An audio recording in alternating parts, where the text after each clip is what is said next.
Hey everybody, welcome back. Happy New Year.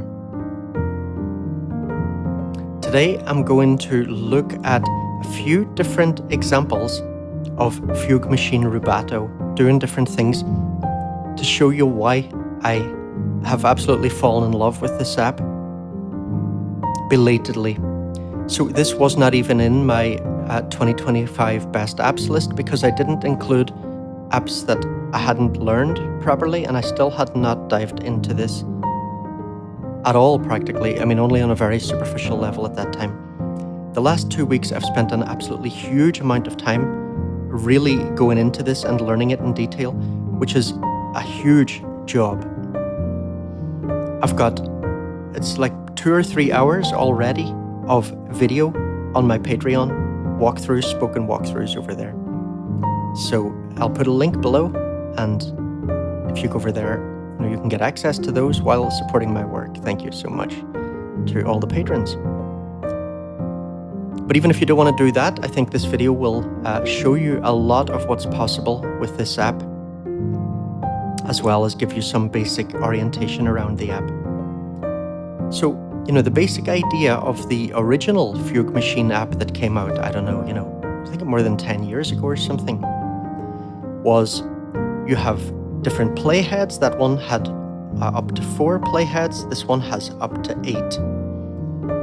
Personally, I find myself often doing really interesting things with just 1 or 2 playheads, Even just with 1 playhead, you can do crazy stuff in this. So the idea was you have these different playheads moving at different rates and different directions, and you can transpose them and so on, right? But in here, we've got a whole other level of complexity. And to be honest, this app makes most other MIDI sequencers look like absolute uncreative rubbish. It's just, it really is, I think, incredible. So this has now not only become probably my favorite app that was released in 2025, it's now, over the past couple of weeks, as it's slowly blown my mind, become, I think, one of my favorite iPad apps ever. This runs on Macs as well, by the way, and iPhone. So let's look at what's possible, right, by looking at these different examples in this video. So one thing here, you see this, right, this note? These notes are staying static, this one's moving. That is y-axis modulation. If I have this note selected, and it is selected, that's why this is lit up. You can see here this little Y has a dot against it.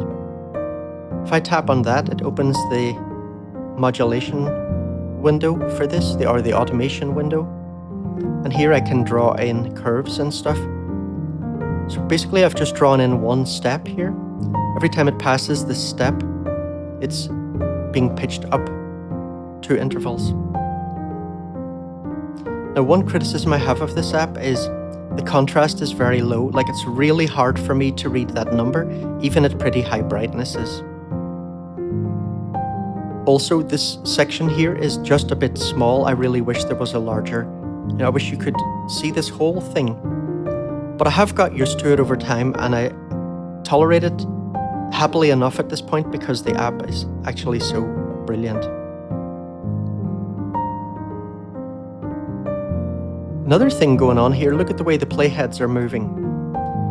You see the way they're sort of staggering about? That's because there's this curve on here. If I tap this is called the parameter keyboard. If I tap this, I can then see and immediately jump to those curves.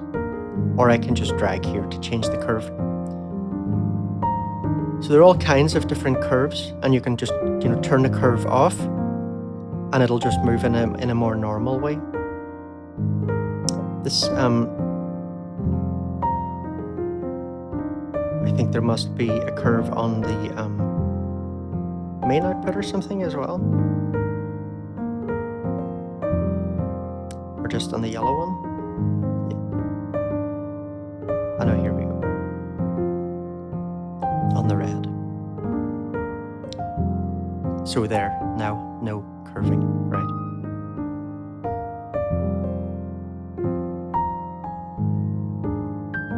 I'm also using echo here. If we go down here, if I tap those dots, I get back to this first view here, and you can see echo's on. I can turn that off, and now there's no echo. If we tap on these while pressing this little thing here called the Shift key, it'll bring up things here, whereas for some of these labels, like for this one, for example, there's actually quite a lot going on in there, and there are tons of different options in here. Well, not tons, but some of them have tons of options. Okay, let's look at the next example. So you can see here, I've written a name that just makes it as a reminder for me of all the stuff that's going on here, because there can be so much going on in these. I have already shared about 40 plus educational presets on the higher tier of my Patreon, by the way. So it says ARP start modulation, global pitched down plus echo. So if I tap this globe, this is the global section we can see here. And you can see here I've pitched down the octaves, I pitched everything down 2 octaves. That's the original pitch, right?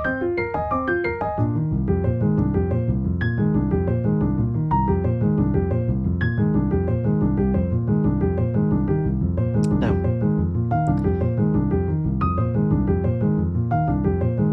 let's jump to the arpeggiator here. Let me close this parameter thing a minute. So here, this is the automation grid, I think it's called. So I've drawn in these steps here. You know, you just press to draw things in. And you've got a bunch of different stuff you can do with those. You know, I'm not going to go into details in this video. But basically, what's happening here is the note from this chord that the arpeggiator is starting on, that's being automated. And so that's making the arpeggio far more interesting than it would otherwise be. I've also got echo on here. Okay, let's go to another one. So this one here, this one I tweaked from one of the factory presets. Most of the presets here I did completely from scratch. This one's pretty interesting. So if I tap reset here, every time this line passes this point, the sequence is going to reset. Every time it resets, like just now, it'll play the whole chord. Otherwise, it's just looping this note. And so all we're hearing is this note. And then the reason the pitch of the note is changing is because I've set up some echo pitch modulation. So down here in the echo section, pitch, you can see here, changing the pitches of the echoes. Okay, let's go on to the next one.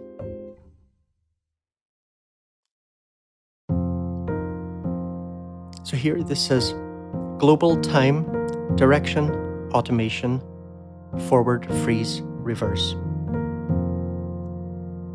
So if you see here, right, this thing, I've set up automation here. Every time it passes this, everything's going to move forwards. And here, it'll freeze. And when it passes this, it'll reverse. And by the way, you know, what I really love about this is it's not even so much the results that you get, which can be really cool. It is the process that is enjoyable. It's so interesting. For me, anyway. You know, it's not going to be for everyone, this sort of sequencer. If you're someone who wants a sequencer that's going to do all the work for you and you want randomization options and all that, no. this is definitely not what you want. This is something to be enjoyed and to learn from.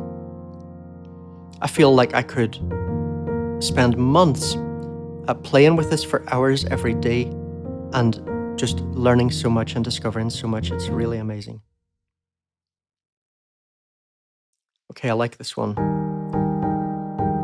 So here,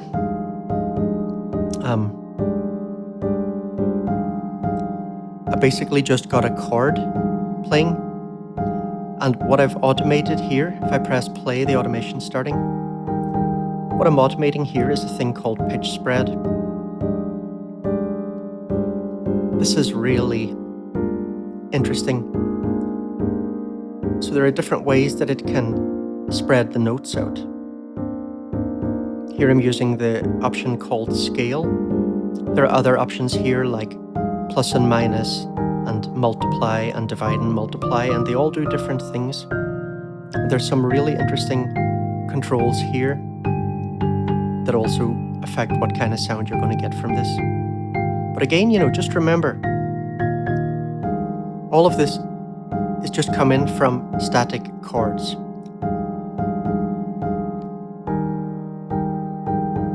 So the automation in this is absolutely insane.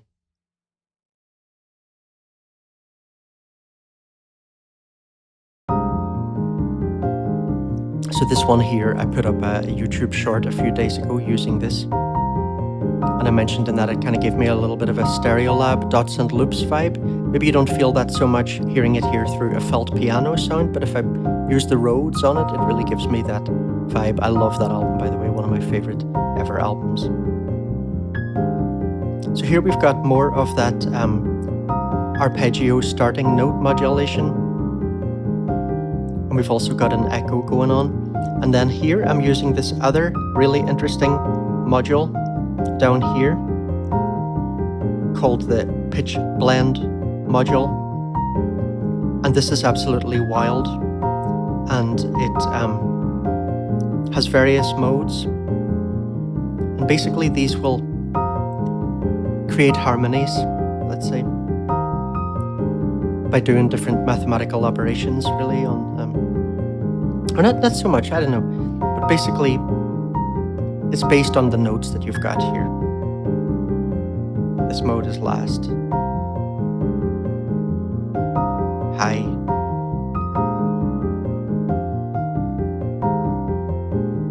low. This pitch blend, it's that sort of sustained note that you're hearing in the background.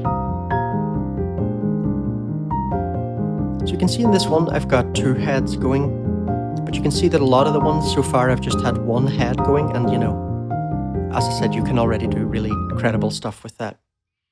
And then the last example I'm going to look at here.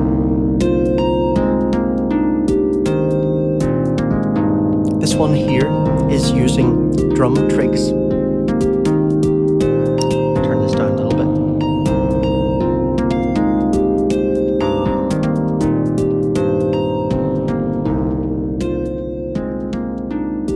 So, Fugue Machine Rubato has a system in it where you can set whether a note will just send pitch information and or send a MIDI note that will be used to control external drum machines. So here, it's playing Rousmacher FM. And I'm only playing a couple of the drum sounds here, like I'm playing the kick and the snare and two hi-hats.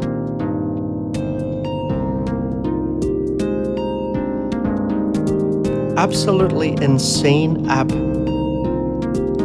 I do just wish the contrast was better, especially down here at times when I'm looking at those little numbers and they're just too grey against this charcoal background. But absolutely incredible app. So if you'd like to learn how to use it better while supporting my work, hopefully see you over on the Patreon. Thanks for watching, everyone. Take it easy.